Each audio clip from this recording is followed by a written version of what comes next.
Welcome, everyone. Thank you so much for joining us this evening. I'm Loretta Yarlow, Director of the University Museum of Contemporary Art, the UMCA. I want to say first of all, by saying what a great pleasure and honor to have Terry Winters back again to UMass Amherst. Really thrilled to have you here, Terry, and thrilled to have the honor and pleasure to have him join tonight in conversation with Peter Cole and with Nathan McClain. The topic of discussion is the meeting of art and poetry tonight. For centuries, of course, art has inspired poets, especially in the 18th and 19th centuries, thinking of Ode on a Grecian Urn by John Keats. In Asian art, poetry is often written right on the painting itself, where calligraphy becomes an integral part of the visual art form. But tonight, I'm really excited to hear from Peter and Terry about a different meeting of art and poetry, where it's really a true collaborative spirit that they share. It's an ongoing collaboration over the years where they've had back and forth conversation, a special unique collaboration. Terry has worked with artists and poets in many book projects, but this is a really special project that they'll be talking about as an ongoing friendship and collaboration. I hope you've all had a chance to see Terry's exhibition at the museum. It's on until April 26th. We're staying open tonight till 8 o'clock, so after this event, you can also come down for a brief time to see the exhibition again. It was organized by the Drawing Center in New York, and it's really his first major retrospective of his drawings, and the drawings are such an important part of his artistic practice. And in the exhibition catalog, we're kind of sold out of the catalog, but you can still order the catalog from the Drawing Center, is a poem commissioned for the exhibition written by Peter Cole, which we'll talk about tonight, A Winter's Trail. Just a bit of bio. Terry's work, as you probably know, has been the subject of many museum surveys, including the Tate Gallery in London, the Walker Art Center in Minneapolis, the Museum of Contemporary Art in LA, the Whitney Museum, Kunsthalle Basel, the Irish Museum of Modern Art, and to say he's been represented by the Matthew Marks Gallery in New York. Peter Cole is the author of 5 books of poems, most recently Hymns and Qualms, New and Selected Poems and Translations, which, by the way, is being sold tonight. Amherst Books has a table outside, so if you want Peter to autograph the books, they're for sale. They're out here in the lobby. He's also had many volumes of translation from Hebrew and Arabic, medieval and modern. He's been praised for his keen moral intelligence and for the rigor, vigor, joy, and wit of his poetry. Peter has created a body of work that defies traditional distinctions between old and new, foreign and familiar, translation and original. He is, as Harold Bloom writes, a matchless translator and one of the handful of authentic poets in his own American generation. Among his many honors are an American Academy of Arts and Letters Award in Literature, a Guggenheim Foundation Fellowship, a Jewish National Book Award, the Penn Prize in Translation, and a MacArthur Fellowship. Peter teaches at Yale University, and he divides his time between New Haven and Jerusalem. And I just found out tonight he's a Hampshire alum. Speaking of Hampshire, thrilled to have Nathan McClain, who will moderate the conversation tonight. He's a visiting assistant professor of creative writing and African American literary arts at Hampshire College. He's the author of Scale, 4-Way books published in 2017, and a recipient of fellowships from the Sewanee Writers Conference, the Frost Place, and the Bread Loaf Writers Conference. He's taught creative writing at Seton Hall, Drew University, and St. John's College. His poems and prose have appeared in the New York Times Magazine, Upstreet, American Poets, The Rumpus, and Hunger Mountain, among others. I really want to thank the Emily Dickinson Museum, who are co-sponsors of tonight's event. And not only are they co-sponsoring tonight's event, but they're also sponsoring a workshop tomorrow right in the Emily Dickinson Museum, being organized and hosted by the museum, but it's Peter Cole who is working with students on the workshop. So if any of you have 5 college students that you know of, I think there's still room to sign up. It's essentially for 5 college students. The sign up is probably on the museum's website. So we're thrilled to have this as a 2-day event, both today and Peter's writing workshop right in Emily Dickinson's own home. And I should mention Peter was interviewed earlier today by Ilan Stavins in Ilan's NEPR podcast, In Contrast. So I'm so grateful to have Peter and Ilan in that conversation that extends the whole theme of translation and poetry. So soon we'll be able to let you know when that podcast will be on NEPR website, and we'll have a link on our website as well. A few more thanks to make Interdisciplinary Studies Institute here at UMass for their support, the Friends of the Fine Arts Center for tonight's event, thanking the theater department for allowing us to use this Rand Theater for tonight's talk.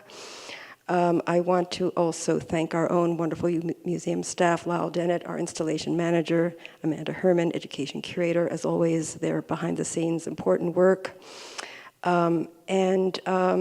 Again, Amherst Books has the table outside, so please have a look at Peter's most recent publication, and he's here to sign for you.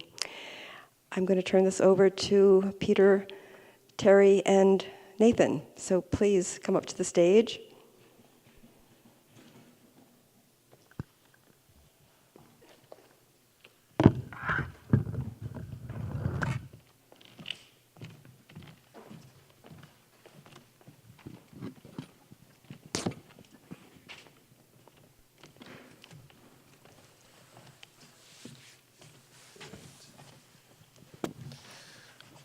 All right. And certainly a big thank you to Loretta, director of the University Museum of Contemporary Art here, for having Terry and Peter and myself. Certainly bear with me. I've been doing a fair amount of traveling and then getting past the worst ends of a cold. But feeling a lot better than I sound. But certainly thank you all for being here. Certainly thank the museum and absolutely the Fine Arts Museum and just for giving us this time and space and this platform for this exhibit and project and conversation. And thank you all for celebrating National Poetry Month with us. I mean, this is certainly a time in which to do that. So I thought that maybe we would start by talking about, really just to foreground our conversation, talking about how this whole project sort of came to be, and how it evolved, what drew each of us into it, and then we can sort of move on and talk a bit more specifically about the poems from there. And maybe you want to start, Terry. What project? Oh, that's right. That's right. I mean, you have so many. the show that's up now was organized by the Drawing Center in New York, and in the course of determining who might contribute something for the catalog, Peter was someone I suggested and whose work I've admired for quite a while, and he fortunately agreed to offer something for the catalog. Well, and Peter, how did you come to? I mean, obviously, probably requested by Terry, but were you already familiar with Terry's work? I would imagine. Yes, of course. I'd known Terry's work with other writers, first of all, and certainly his own work on its own. But our first point of contact was my previous individual volume of poetry, The Invention of Influence. It's kind of a crazy, uncanny story where I was looking for a cover image, and the book, I don't want to go into a song and dance what it's about, but basically the title poem is about a maverick disciple of Freud who has a kind of special ability to, first of all, feels that schizophrenics, extreme schizophrenics can be treated. Freud did not feel that. And he had these kind of overly developed, problematically developed sympathetic gifts for receptivity and for understanding blurred boundaries and porousness. And his really only claim to fame in the history of psychoanalysis is that he wrote an essay which appeared posthumously called The Influence Machine. And when I came across that notion of an influence machine, stopped me in my tracks, and I thought, yeah, I want one, you know. And I found a piece, a print that Terry had done. It was called Bond, but it was part of a series in which he was also dealing with this same figure and notion. And it just was the perfect visual correlate to the poem. And he gave me permission to use it for the book, and that started a conversation, and it evolved from there. Yeah. And just before we move into some of these other questions, I know as Loretta was reading your bio, Terry, that you have worked with numerous writers in terms of your work before, and I was curious as to if there's a particular criteria that you have in mind when you decide that you're going to collaborate with a writer. Just some immediate connection I feel towards the language or the use of language and its capacity to be both descriptive and abstract in some sense. I mean, I guess there's some desire on my part to connect my work with around language or with language that I think can resonate in some sense. Okay, excellent. So as was mentioned a bit earlier, I teach at Hampshire College, and of which Peter is an alum. And if you know anything about Hampshire sort of developed this really strong reputation for its interdisciplinary approach to education and pedagogy, where students are encouraged to build committees and work across genres and medium and discipline. And I feel like there seems to be a similar kind of cross-pollination that occurs with ekphrasis. And even the sort of the scholarly review of a visual artist's work sort of functions in my mind as a kind of ekphrasis. So Terry, I was curious as to your engagement or your involvement sort of with the ekphrasis of your work in terms of like, how much involvement you have in that conversation and in that process, or do you sort of like, or do you end up leaving a bit more levity to the writer? Completely. It's more about my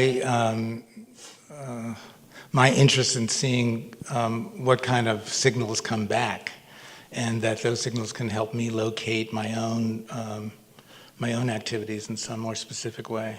So I'm not interested in directing that at all. Okay. Yeah. And I had an opportunity, and if you get a chance, I know that the book that was done by the Drawing Center is all sold out currently, but if you get a chance to actually see it, you really should. Claire Gilman writes a really sharp and insightful introduction to Terry's work in Facts and Fictions. But I was also curious, are there ever instances in which sort of a writer kind of just really misunderstands your work's intention, be it a reviewer or if you end up working with an artist where it just seems like there's less of that kind of sort of meshing?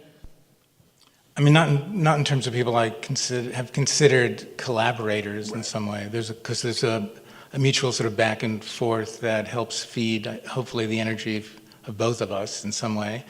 In terms of other writing about the work, that intentions loosen once you make the work. So I don't feel as if it's my intentions necessarily need to be reflected back to me in some sense. And Peter, I am also curious just to sort of to ask how you approach ekphrasis in general. If there is a particular process that you adhere to, and do you always work in conjunction with a visual artist if you're doing some sort of ekphrasis work? I mean, ekphrastic work is something consciously or explicitly I've come to kind of fairly late in the game.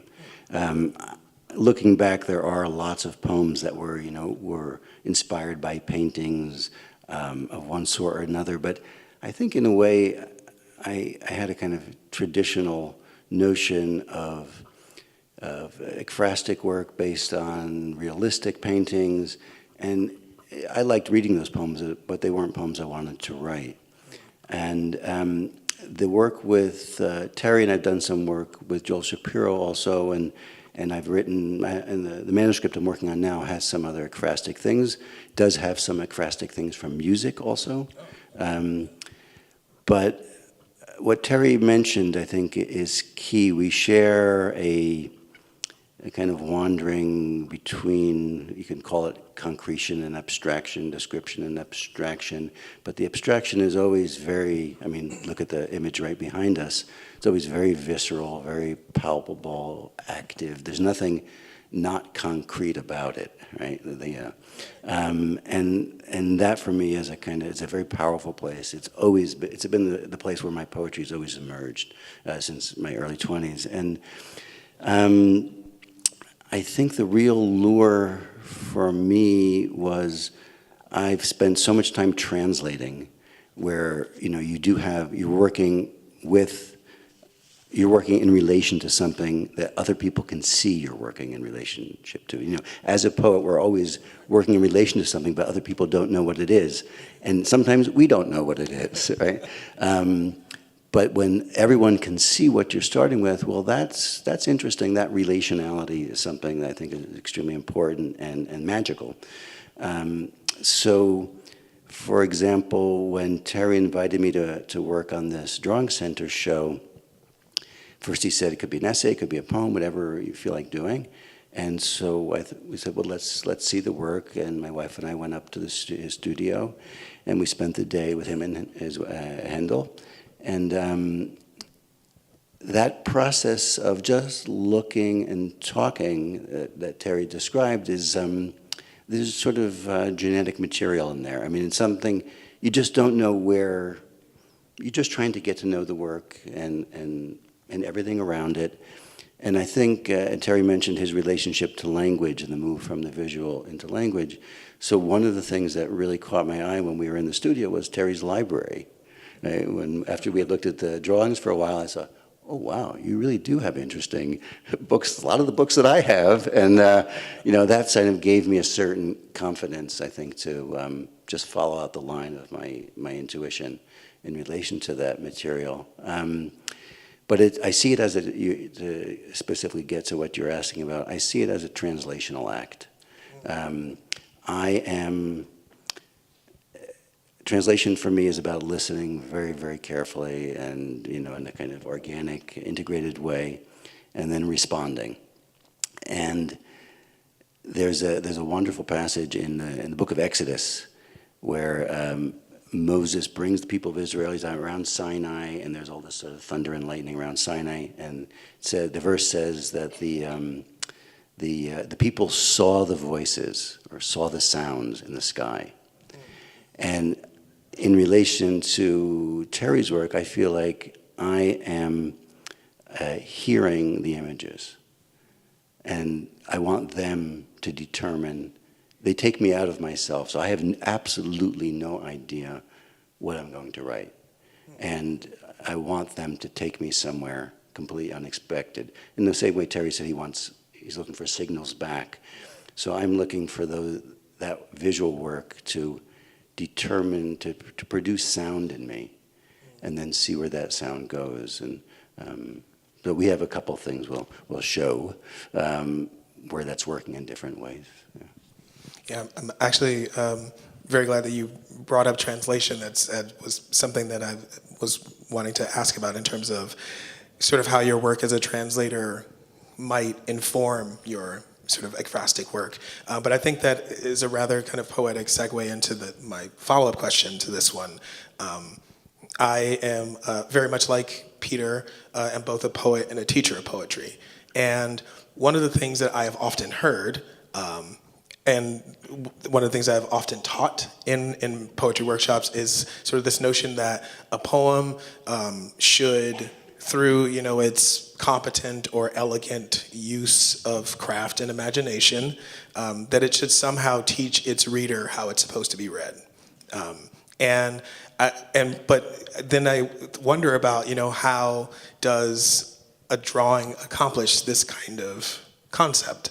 And so thinking about what you are mentioning about translation, I think it ends up being very important to what's happening. But what we're going to be thinking about next, and I'm curious if you two might maybe address the relationship in particular between sort of like language and literature and sort of its relationship to, in particular, like the silent visual image. You have, one, because there seems to almost be a kind of ventriloquism act that has to happen, that one medium sort of performing for the other or in some way, that the reader or the viewer it requires them to utilize a different set of senses by which to construct meaning. So I'm wondering if you two might sort of talk about the relationship between, and you've had many who have sort of written in conversation with your work. What is that relationship between sort of language and this more silent medium that you're working with, and how does that function for you? What I said before about this, getting this signal back. So it starts from from circumstances that present themselves about suggesting a kind of project, and then this selfish need to want to get some kind of resonance reading back, and setting up this more complex diagram between the different works as you're suggesting, that there's a kind of triangulation off of the different media that might suggest another kind of meaning that I couldn't access through the drawings themselves. Mm-hmm.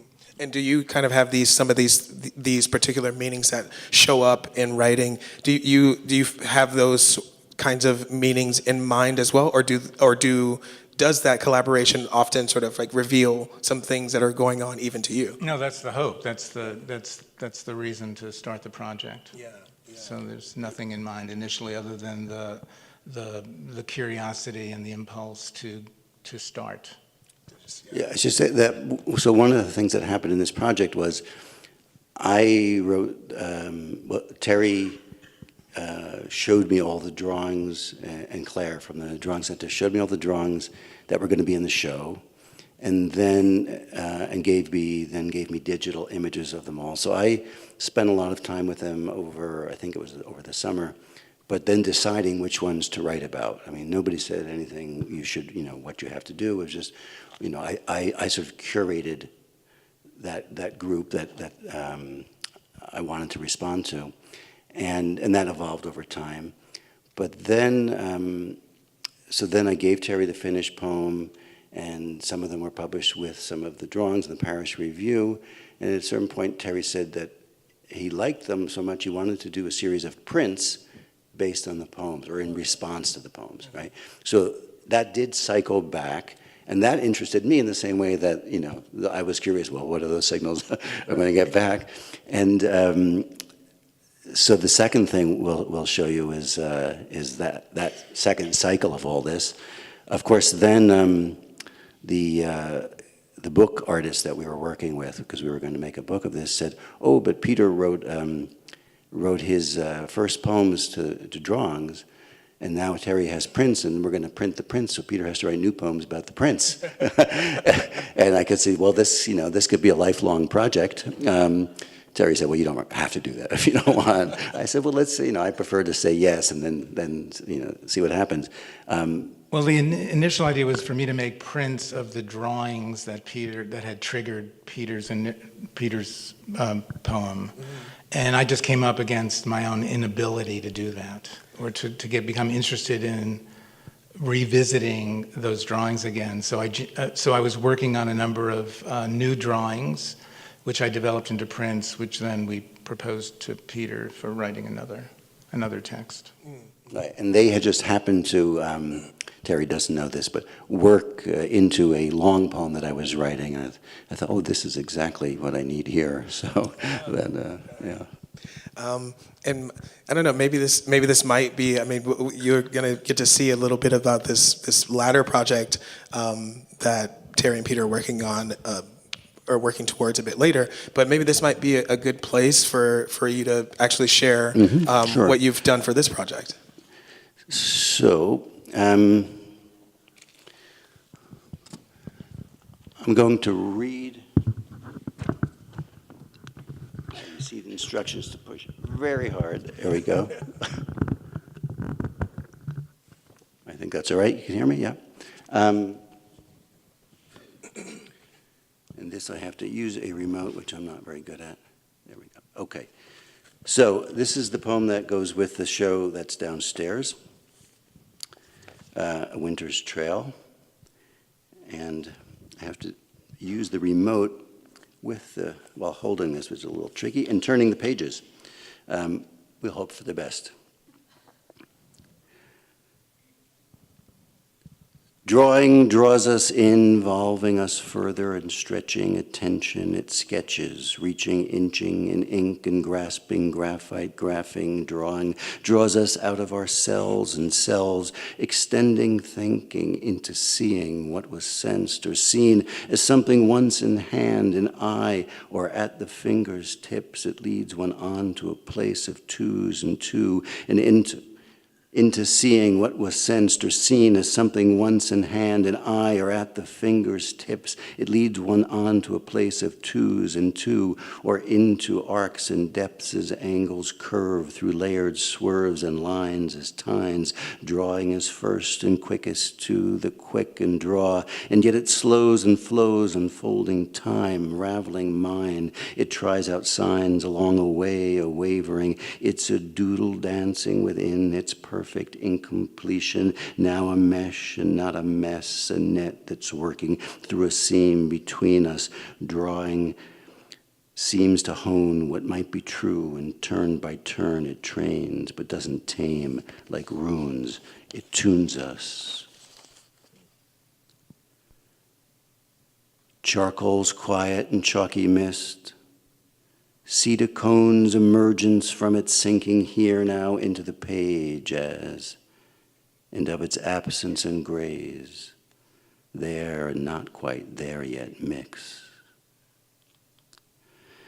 This dark plant glows with its ground and grows from a black fire of whiteness, so boundlessness pulses nearly in hand.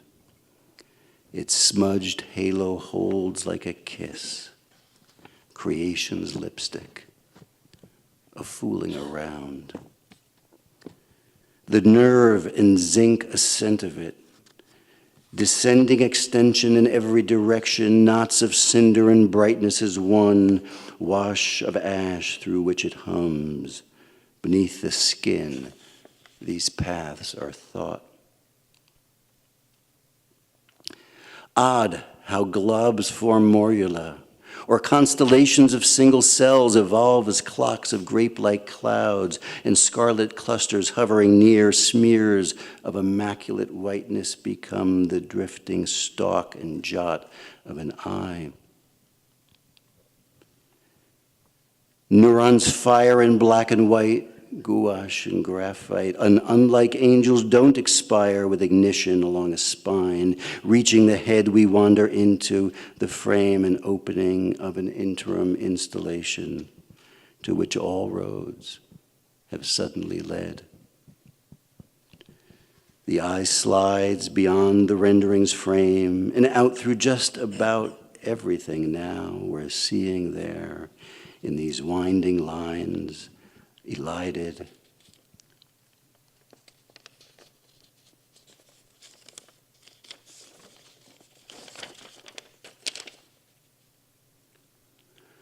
Rhyme's a rhizome, rhyme is loam.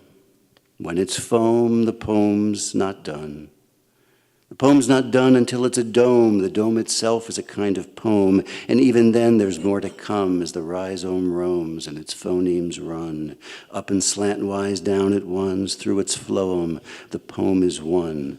Through its phloem, the poem is done. There is a score to all that isn't said, a constant buzzer hum enlarged, a pulse that soon becomes like something sung or spoken within. There is a string, no, there are wavering violins. We bring attention like a wish, a wind along a wall, or laundry line in clothespins, marking time with keys, shifting through an unquaint calm, and now a chaos of tangled thinkings twine in a drawer, a silent roar. The world is bound by secret knots. They say that what that means is hard to know, and flickers so also, and really Are those knots a noose that hangs, or ties that bind are being stuck or held together like a bridge to build and cross, or maybe draw on or up so no one can? There is a score to all that. Ink can twist itself around and form a spring from which things come to figure infinity in a glyph or couple facing a pale gray distance within one another's ominous shades, further off and frailer still, but in a picture just as well, like a trick or quip. Life, it seems, is penciled in a biblically cryptic script.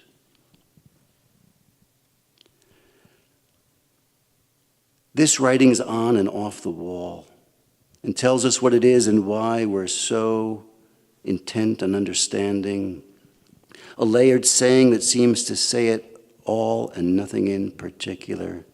Just like everything seen by those who know it shows at best the whole in part that's growing with the telling and spell dangling in between, like someone listening into a certain sort of uncertainty, speaking of uncertainty as a song of songs truly tangled in our being led along a luminous line, singed and limbed within the singing, seeing us through.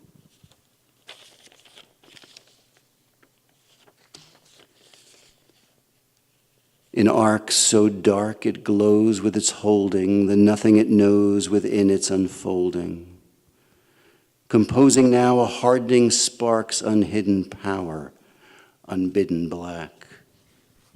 Undiamond white as softening graphite, crystal flaking gently breaks.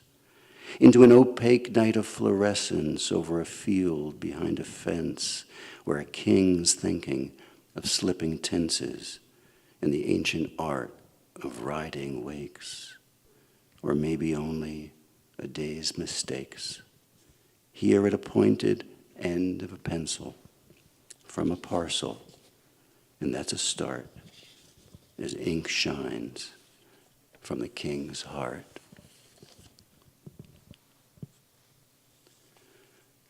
How does this drawer hold it all within a space along a trace left on a surface marked as such? The world is drawn with water from a well, and then a gun or wagon now alone against collateral interest on a bank account, and maybe a conclusion. Drapes are drawn so light gets in or doesn't. Someone draws attention, drawing even in a race he's drawn to, drawn aside or else asunder. Thus the luck of the draw, we call it, as has the drawing card, drawing cheers or blood, a breath or blank or cello's bow. And so he drew a bath or on a pipe as she drew fire and ducked. The goose was shot and plucked, then drawn as dawn drew near. They drew together, playing on to a draw, drawing back again and again to the drawing board and plans to hatch or links to sketch like poems, yes, always those to draw on there within the proverbial drawer. Thank you. All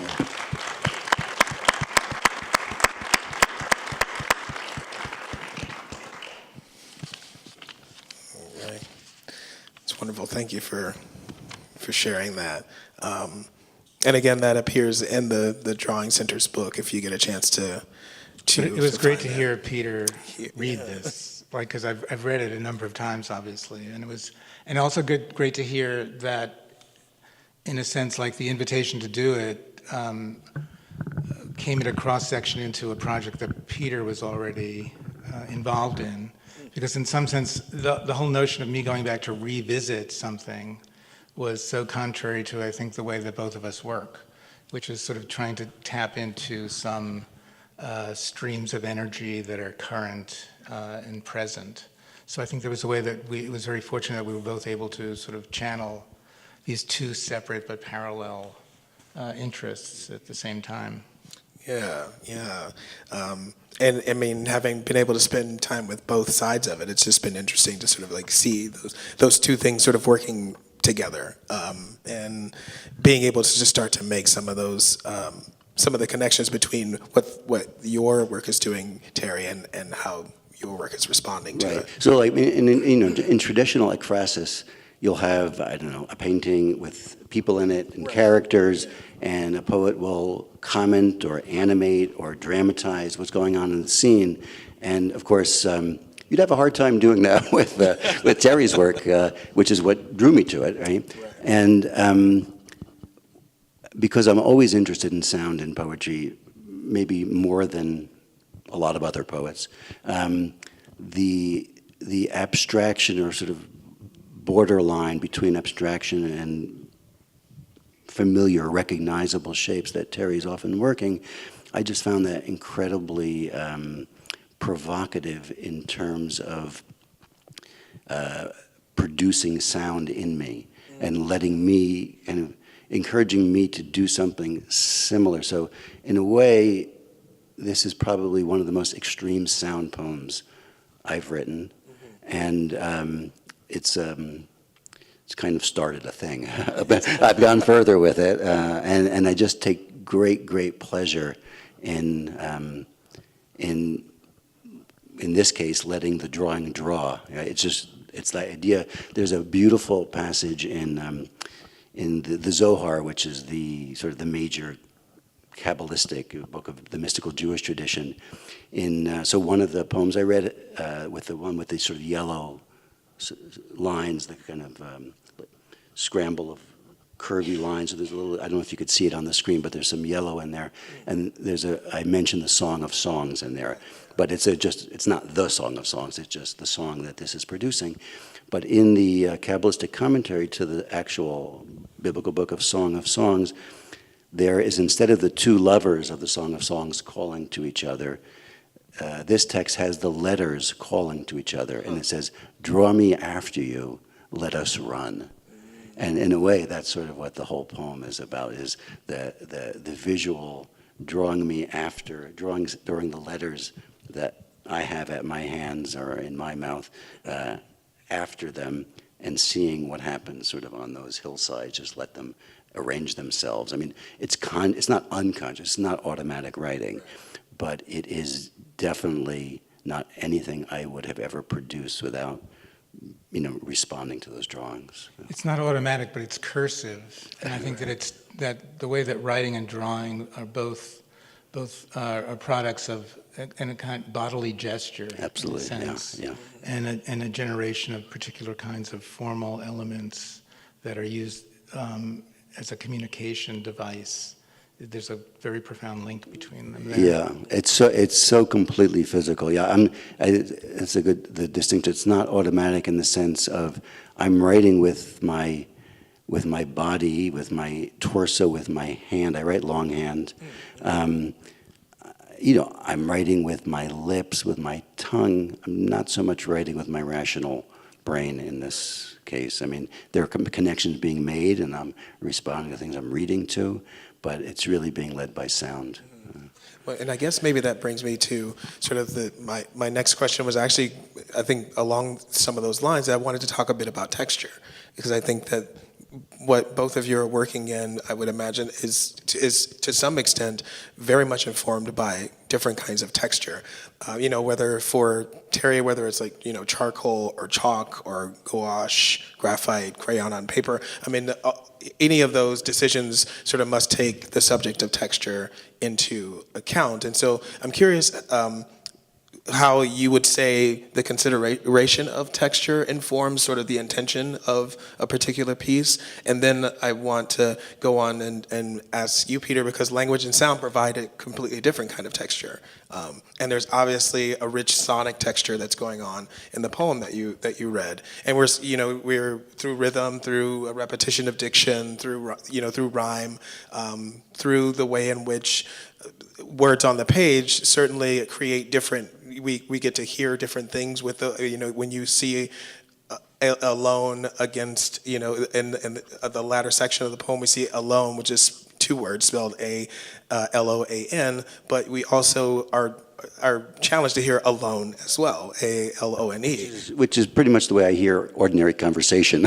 Sometimes, to a fault, but I'm constantly hearing those slippages or, the possibilities of other readings that are diverging out from the sort of functional conversation we have. And that, for me, that's interesting. For other people, it's a nuisance. I found it, I mean, it was when I sort of picked up got the drawing, the center of the Drawing Center's book, it was very important actually for me to spend time reading the poem aloud and really listening to the way in which the sound, some of those slippages that you talk about, and whether you hear it in a tension or we hear it in a immaculate, that there are all of these other readings that are created. But that does interest me, and so Terry, I wanted to come back. I'll come back to you, and then we'll talk further with Peter about this. But how does the consideration of texture when you start, when you have an idea in your mind and you are moving forward with it, how does texture come into play in terms of thinking about what you want to? Well, every material is sort of the determining characteristic of what eventually will emerge as the subject. So it's not as if I have an idea in mind exactly. And I think that's where the difference is in terms of automatic writing. There's some sense that with automatic writing, there's some idea or some torqued idea that one wants to arrive at, rather than allowing the materials and the process of developing the language or the gesture to suggest a kind of meaning that couldn't be arrived at through just thinking. Okay, and so you would say that you start with material first, and then that sort of begins to produce. Yeah, and some way in, like sometimes an image, some imagery, but the material is always the way into beginning the process, whatever whichever way that then develops, the initial impulses through material. Mm-hmm. And would you say that it's sort of similar for at least in this particular project for you, Peter? Sort of like, did you hear certain? I mean, you mentioned earlier, sort of like listening to each of these drawings. Did you just begin to hear certain phrases that would come up, or that would begin to generate these sort of sonic textures? I mean, so first, when we were looking at the drawings in the studio, obviously I'm drawn to certain things at certain times, and also see certain connections between them that speak to the kind of work I've been doing. So they sort of begin right away to register on me. And it's a very physical thing. I mean, it's pleasant. This one lands over here, or that does this, and for example, do we still have this one? Yeah, like this one back here. Whoa, that's the poster for this show, for the UMass show. And when it was sent to me, I immediately framed it and put it up in my office at Yale. And every single student who comes and it's right above the table. I have a little table where we meet, and they all just say, "What's that? Wow!" And it just casts this spell.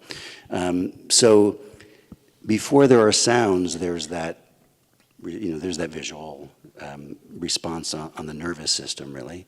And then that's a mysterious process how it begins to form sound, and then meaning, something like meaning, and towards meaning, away from meaning.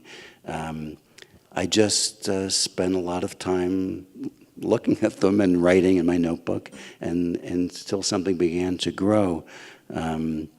I mean, maybe that's a good segue actually to the other project, which because I think it's which is the artist book that we're working on now. Because if this, as in this poem, the idea was drawing and being led on, being drawn by drawing. In this one, we're dealing with prints, and so I'm kind of a simple-minded guy at some level, and so I was interested in being imprinted, which is really what translation is for me. It's a kind of imprinting.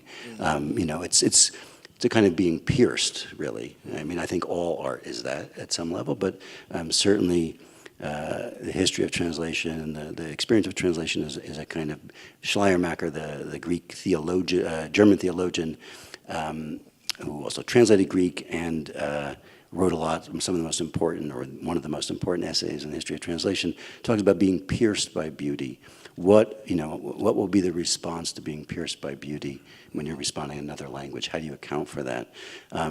So this one, this book started with Terry. Let me see what we have back there. Yeah. So Terry showed me a bunch of the prints he was making. That was just this fall, right? I think October, something like that. And doesn't matter when, but So long. yeah, It seems so long ago. it was the past. It was definitely the past. And I think I picked like 20 of them, or I don't know, maybe he just wrapped them all up, gave them to me, and I said, can I take some back to Jerusalem so I can live with them a little bit? And he said, he gave me the whole thing, and brought them back, and I just put them on. This is our dining room table in Jerusalem. And so right there, I think of the ones he gave me, at that point I picked what we have here, 8, 10, 12. 8 fit in on the table. That was one constraint. But I was also just looking for patterns, what worked together, what was speaking to me and spoke to me as a group. And I'd have them on a table like that, and they'd be out there all day. And they would change a little bit over time. So there's some substitutions, and then on the right over here, there's one. I thought, oh yeah, I could use another shape there, and I didn't have that. He hadn't made a print of that one yet, but he sent me that, and in the black and white, and so that got subbed in, and then we moved things around a little. I moved things around a little more, and here's a really spooky one. The afternoon light coming through. But you can see, so I was looking at this stuff pretty much all day, every day. I'd go into my study, I'd come out, go into the kitchen, and the pleasure was just, it was like a kind of petri dish. Eventually, a little culture began to grow in that petri dish that became the poem. Let's see what we got here. Yeah, so this is the mock-up. The book hasn't been printed yet. Terry and Leslie Miller at the Grenfell Press they've been doing sort of finishing touches, I guess, this week or last week. And that was the first mock-up, and Terry added this kind of frontispiece. So, I mean, we have the rest of the poem. We can look at it in a second. It's short.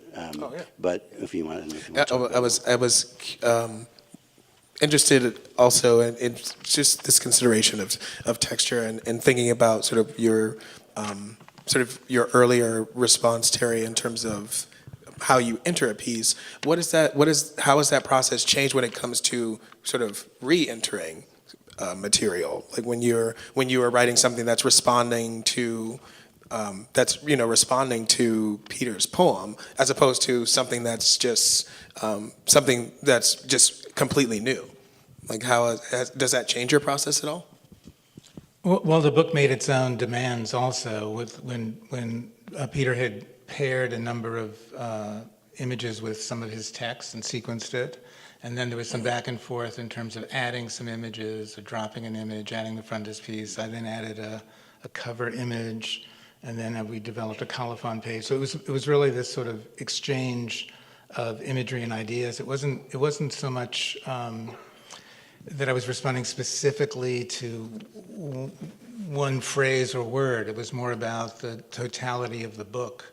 And for so long I had been working on the images as single pages and with the kind of demands that they made on me. And then at a certain point, up at Grenfell Press, we folded it into the book, which so set up a whole other dynamic in terms of the sequencing and the kind of temporal dimension of the poem and the way that Peter had distributed the words. We also weren't sure whether it was going to be portfolio yeah. There was a lot of back and forth. There was a lot of back and forth in terms of what it would be. Yeah, and I would imagine that as you start to bring these things together, one of the other things I was curious about was sort of the notion of rhetoric. Poems generally tend to have a kind of rhetoric that's at work in them, and I would imagine that that's the same with visual art. And as you two have been working together, particularly on this second project, thinking about if there is a kind of or how does sort of the rhetoric of each particular form or medium, particularly as they're working together, sort of provide a opportunity or a space for a kind of sense making? That's one of the things that gets talked about a lot, I think, in Claire Gilman's introduction to your work, this notion of sense making. And how do you approach that sort of notion? Well, I'm just sort of making these images and then developing them into prints and working within the constraints and parameters of this one particular press I was working, which was dealing with relief printing and literally the particular press they had and the capacities of the printers themselves and what was available to me in this one press. And then, Peter gave me back this thing, beginning being an engine. It was like he could have stopped right there for me. I mean, that was like what I wanted. I wanted some notion about what is this driving force of me building all these images. And so that's the selfish component of me wanting to collaborate with someone, was to get something back like that. That bit of language, which is a clue to me about what my own project is about. And that notion of making sense that Claire writes about, she didn't know, but I have an essay on translation, which is sort of, it's like my most comprehensive statement, if you want to put it that way. It sounds a little pompous, but it's the first time I really tried to sort of get down on paper what it is that matters to me and how I go about, how I think one should go about translating, how I teach translation, how I translate. And the essay is called Making Sense in Translation. And it's, the two basic lines of thought are, of course, one has to make sense, common sense, which actually a lot of translations don't, if you look carefully, right? They haven't actually figured out that it has to all add up. But what separates, I think, good translations from bad or mediocre translations is the sensuous element. It's only when the sensory system is engaged and activated, as it is in good original work, that a translation is going to come alive and have a life of its own. And that's that's a product of the quality of reception, of listening. And a lot of labor on the other side. There's a lot of sort of psychic labor also involved in that. But that making sense is everything. Yeah. And maybe as you sort of get into some of the work that's gone into this particular project, did you see at least your sort of rewriting of poems or reapproaching of poems to be different this time around, or do you still feel like they were being led by some of that sonic texture? It was a little different. It was definitely led by a response to what I was hearing texturally and in terms of shape and color and pattern and grain in the work. We'll see in a second.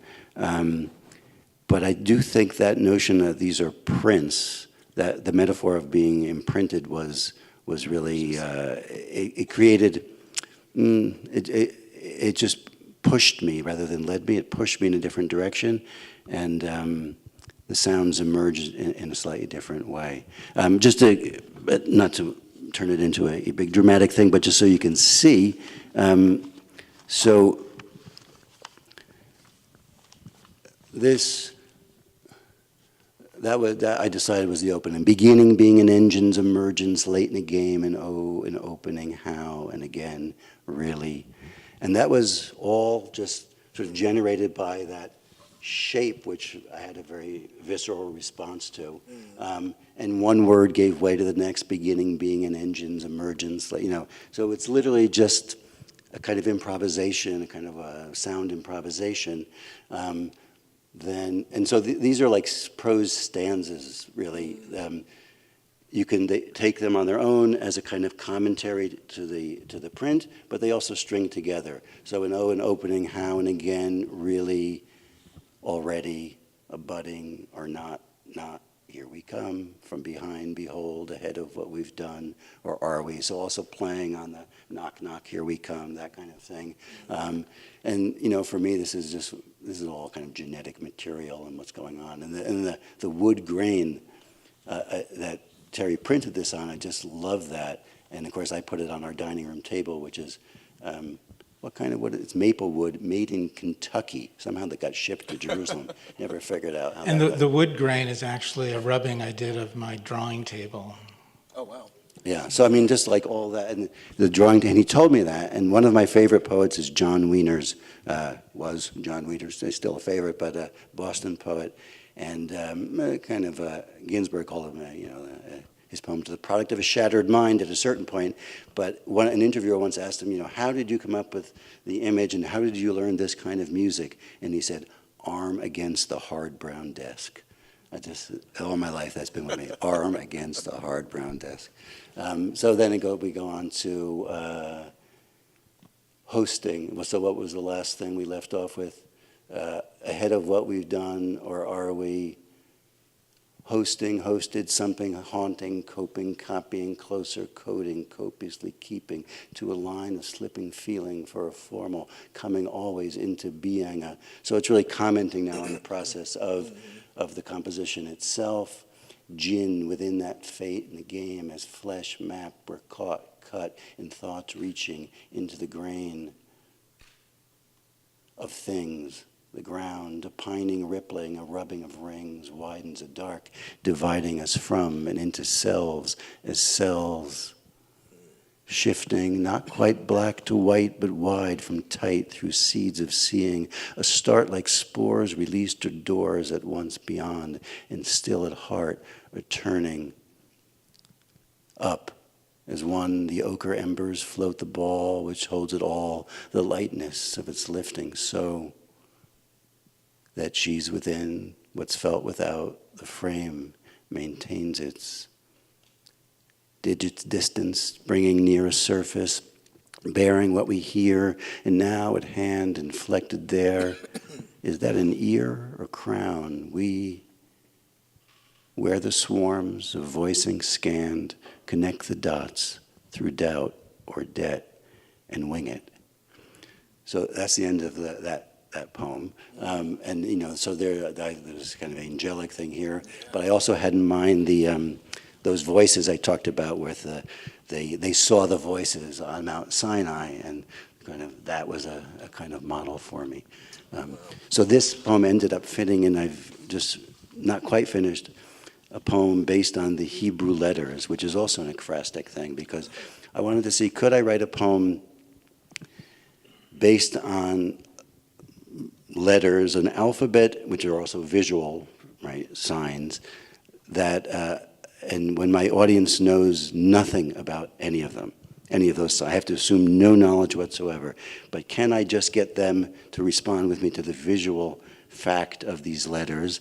And so this is towards the end of that poem, and it's for the letter Resh, which is like the R, and it, in a lot of rabbinic commentary, there's lots of comments about all the letters, but one of the things that it's associated with is beginning. And so it just kind of perfectly, naturally, organically stepped right in and took its spot in that poem.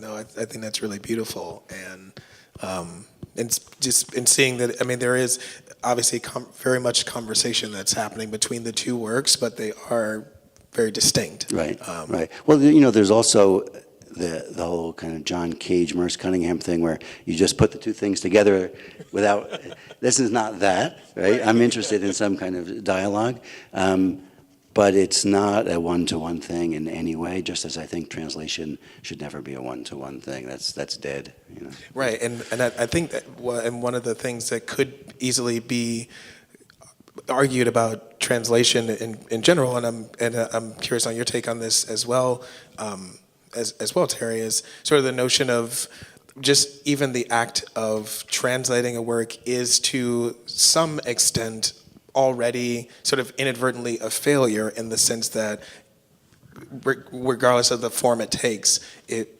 won't be in the form that it was originated. And so even as you're sort of like approaching material and repurposing certain, maybe certain images or certain or certain sort of like patterns that you've been working in. It almost seems like a kind of translation that's taking place, albeit a translation of your own work. It's a translation, but at the same time, it's just it's what William Burroughs called a third mind, and that each my images, Peter's poem, each have an independent existence of their own, and this third thing has come into existence through this collaboration, which is what the hope always is, that there's this other thing that wouldn't have come into being without the two-part program. Yeah. They're just also about what you say about translation is completely true and untrue. But it's also completely true and untrue about original composition. And that's the thing. Is like, so you have so many artists who writers. Valery is one of the classic ones. A poem is never finished; it's just abandoned. But my favorite is the Beckett. Ever tried, ever failed, no matter.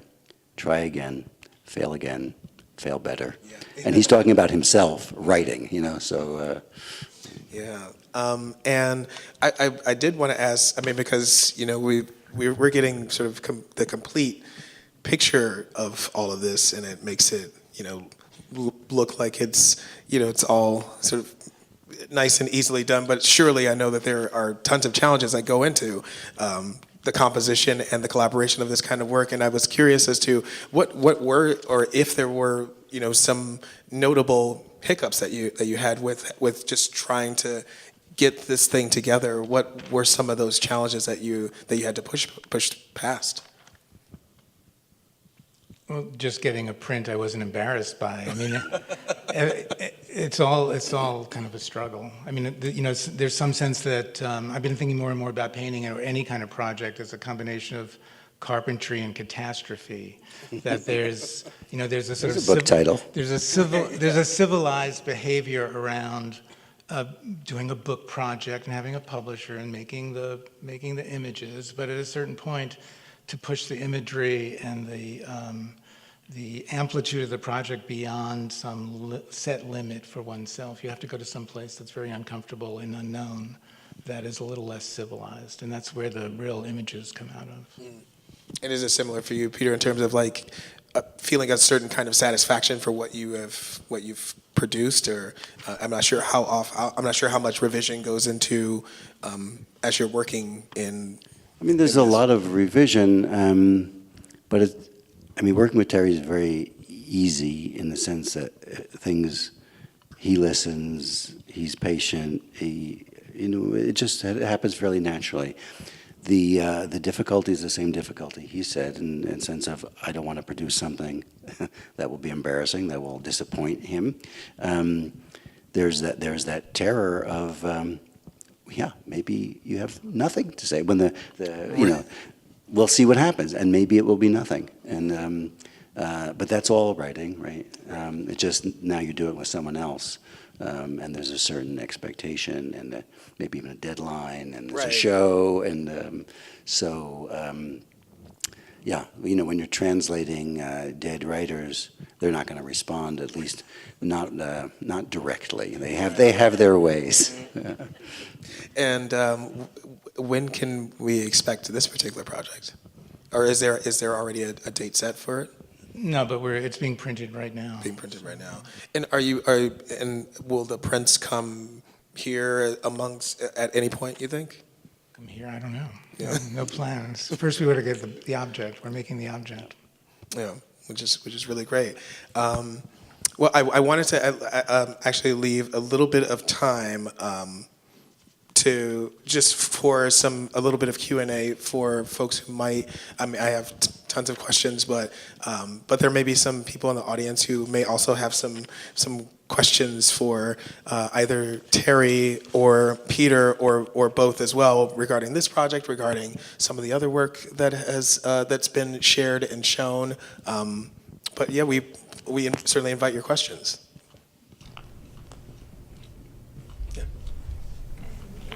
For both of you, really, but Peter in particular, you mentioned the sensory, and I wonder if a CD came with this book, because I always think poetry engages my senses when I hear the poet read the work in response to this other art form. And it sounds to me like, Terry, you didn't hear one of the poems, at least, until tonight, right? So there's something for me about a gap, possibly, in the work. And would you consider the value of adding that other sensory dimension for us to appreciate the marriage in a... You can read it out loud to yourself. It's not as the poet creates it. I love reading poetry, and if a publisher would like to put a CD in every one of my books, I will not object. It's just tough to get CD players anymore, right? Yeah. I think they have to come with like this downloadable links. That little chip you just put under your shoulder and. Yeah, and you've been working with, you say, like frostings with music too. Has that been a different process? So yeah, it's a process I don't really understand yet, but I'm very much taken with this kind of this work, and particularly with as abstract things. So I wrote a poem. It's in Hymns and Qualms. That was a kind of response to the composer Morton Feldman. Incredibly delicate, minimalist, new music. I've listened to Morton Feldman for God knows how many hours in my life. And all I wanted to do was account for some of the sensations that listening to him sort of, sends up in me.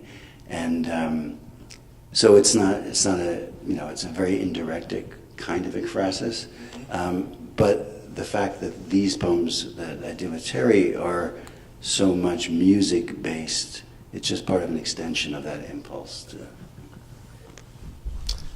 Other questions? This is for Terry. We've talked so much about sound, but you haven't said much about sound in your work. And I'm curious, do you hear your pieces or do you see them more as images or both? I see them as images, and maybe feel them as images in a way that one might feel or get a sense of sound in that way, and hope to build an image that's multi-directional the way that sound is multi-directional. I think there's also a kind of choreographic element to what you're asking, in the sense that dance is a place where, Terry, how did you just put it, but multi-directional, that there's, the visual meets the sculptural, meets movement, meets time. Those are all qualities. Time is, the thing about sound is that it's time, right? That's what interests me, is that kind of concrete, abstract sense of when time enters the work. And there's also that sense that McClain talked about acoustic space and how electronic space is acoustic space. And there's some sense in the imagery I'm trying to develop that has that kind of multidimensional, scale-free quality, musical quality. Yeah, because even some of your drawings would even seem like they are sort of responding to, or at least imaging the body on a kind of molecular level, thinking about just even some of those pulsings and sensations that sort of run at the deepest levels of sense in some fashion. So I find that interesting, that you're sort of this vein that you're working in. One can only hope. Yeah. And other questions? About how your work, both of your work, reaches different audiences. So I think with Terry, you've spoken about how your work can be read different ways by different people, and it has multiple readings, I think, built into it in a certain way. But then I'm wondering if there have ever been instances where you felt people didn't connect to it, and that you changed it because, I don't know. I was thinking about. There have been instances where people didn't connect to it. But in a sense, I'm curious how different types of audiences read it. Like, I don't know, scientists versus artist, or however you want to set, or different identity groups, or I noticed in the poem when the word she came up on the page before this one, suddenly I read it, I had a reaction that, what is this she, who is she, am I her, am I not her? So it changed it for me because it went from a kind of universal, in a good sense, kind of. I was thinking about universality when we were saying we are John, and there's a sense that the poem in the catalog really speaks to just the human experience that drawing does to us. So, but then pronouns change that. So I was thinking about it both in the text and is there a way that has come up in your imagery, Terry, that you've ever felt that people misconnected or misread your work? Or? I don't think there really is a possibility for misconnection as long as there's a connection.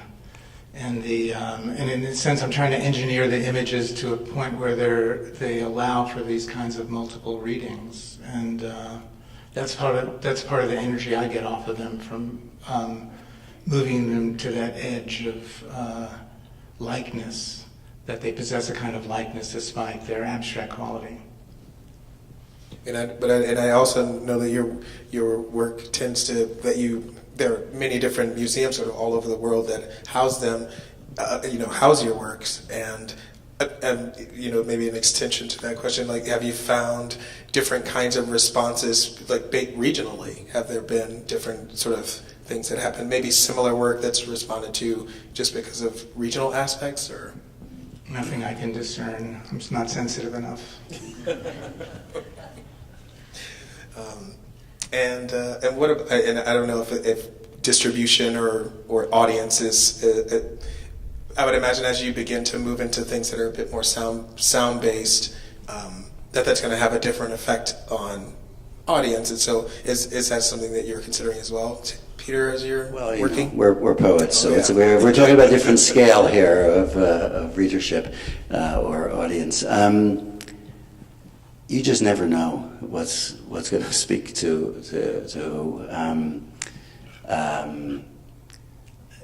the other day, someone was teaching my book at the Yale Divinity School, and they had me in for a class, and a woman asked about a particular poem, and the poem's called "Why Are You Here?" And she said, the poem made me think about Jerusalem, and I was in Jerusalem once, and she went on and on and on. The poem has nothing to do with Jerusalem. It was written in Jerusalem, but as far as I'm concerned, it has nothing to do with Jerusalem. But I loved hearing her go on about this, and I thought, if that's in the poem, then good. I've won in a certain sense that the poem contains. Is the poem really about, why one bothers to write a poem at all? Like, what is one doing using language in this way when one could be doing a lot of other different things? And so you just don't know really often what's going to connect. I haven't had any feedback from the Yale Divinity School yet. That can be arranged. Yes. That can be arranged. Yes. Yeah. In fact, it may be being arranged right now. Yeah. I wanted to ask, my question connects to what you were talking about. I'm curious about that time when the prints were on your table. Mm-hmm. And I think that there's a way that the prints and language function like oil and water. There's a moment of resistance in language. And I'm curious what you rejected. What language you rejected that just didn't fit? What language or which images? No, what language? Were there ever ideas, concepts, things that became too particular, too limiting, that you needed to reject in order to really be somewhat in sync with what you consider? Yeah, the thing is that when I am composing, and if I throw something out, I tend to repress it and forget that it ever existed. Another thing happened to me recently. Somebody printed out a poem of mine from the internet, and I looked at it and I said, how did those lines get to be like that? And it turns out it was a much earlier version of a poem I had written, and I had no memory, at least immediately available memory of ever having written those lines, So the mind is very strong in pushing them out. But yeah, when I was going through all the different prints on the table and moving them around, I was scribbling little bits here and there, maybe not whole stanzas or fragments. And then I started moving the fragments around, and there's a lot of that. There's a lot of trial and error and play, a lot of play, for sure. And the ones that, there's another poem in my last book, which it's a poem that I had written when my father died, because, back to drawing, in his papers, I found a bundle of pencils that had on them, they were imprinted with the way pencils can say from whatever, the Museum of Fine Arts or whatever. It said 1936 Chevrolet, always a leader. And because his father was a Chevy dealer in Paterson, New Jersey, and that just got me, because I grew up in Paterson, and I tried to write with them and sharpen it without, and I thought, this is really spooky. And the erasers didn't work because they were too dry. And so I wrote a poem about that. But it was very different from the poems I was writing at the time, so I put it away. And when I was putting together my next book, I found that poem in some of my papers. And I thought, what is this? I completely forgot that I had written it, but it's a poem I'm very attached to. So, things happen in mysterious ways. You brought up Valérie a bit earlier, so the notion of the poem being abandoned, not being finished, and I guess that does also beg the question for both of you, is because the mind is given to its obsessions, and we can continually come back to the same material time and time again.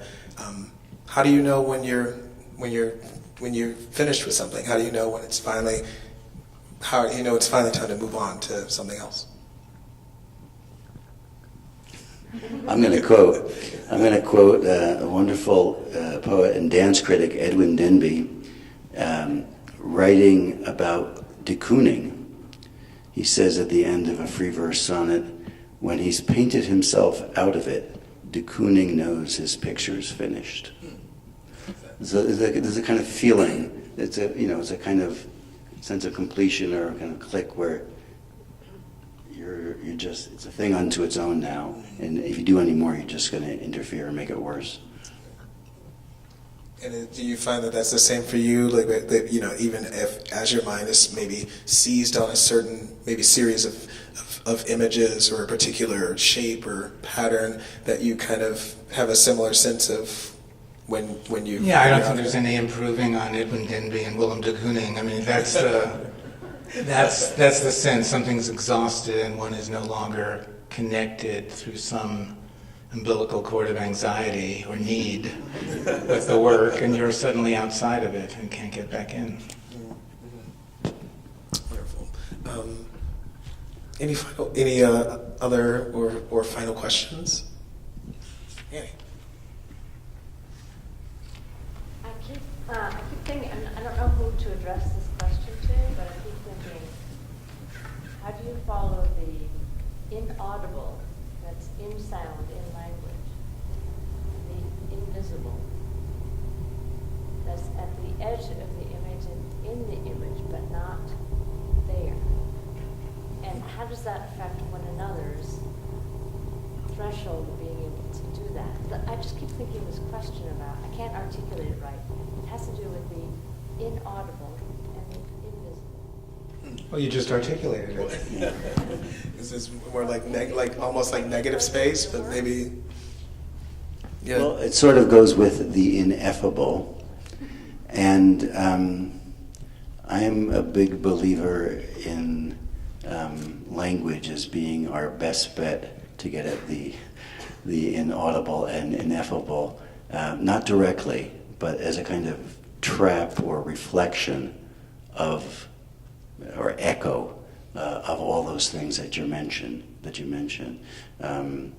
So I also translate a lot of mystical poetry, Kabbalistic poetry, and it's in that tradition, the point isn't to get beyond language to silence.